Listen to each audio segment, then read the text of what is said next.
సాయి భక్త నివాస్లో మనకి రూమ్ అనేది ఎలా అలాట్ చేస్తారని చూపిస్తాను నేను ఇక్కడైతే సాయి భక్త నివాస్కి వచ్చేసాము మేము.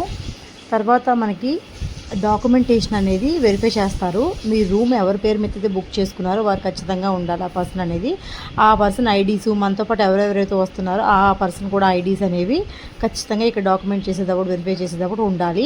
మనం రూమ్ బుక్ చేసుకున్న సబ్మిషన్ ఫామ్ కూడా ఇక్కడ తీసుకురావాలి. ఇవన్నీ తీసుకొచ్చిన తర్వాత వాళ్ళు వెరిఫై చేసి మనకి స్టాంప్ అనేది అయితే వేస్తారు. స్టాంప్ అనేది వేసిన తర్వాత ఆన్లైన్ బుకింగ్ కౌంటర్ అని చెప్పి దానికి ఆపోజిట్లోనే ఉంటుంది. ఈ వెరిఫికేషన్ పేపర్ మనం అక్కడ చూపిస్తే కనుక మనకి రూమ్ అనేది అలాట్ చేస్తారు.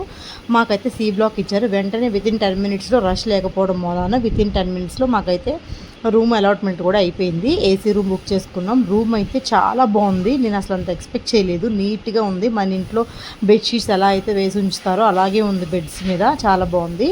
సో అంతా ఫ్రెష్ అయిపోయిన తర్వాత సాయి భక్తి నివాస్లోనే మనకి ఫుడ్ అనేది ప్రొవైడ్ చేస్తారు. సో ఆ ఫుడ్ తినడానికైతే ఆఫ్టర్నూన్ 1కి అయితే వెళ్ళిపోతున్నాము.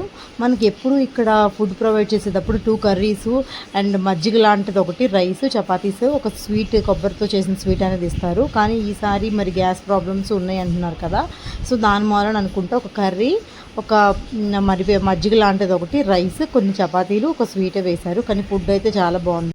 భోజనం చేసిన తర్వాత దర్శనానికి అయితే వెళ్ళిపోయాము. ఆ రోజు ఈవినింగ్ ఎక్కడికి వెళ్ళలేదు, కానీ నెక్స్ట్ డే ఈవినింగ్ అయితే మేము శంషంగ్నాపూర్ వెళ్ళాము. సో ఆ వీడియోస్ అన్నీ మీకు నెక్స్ట్ వస్తాయి.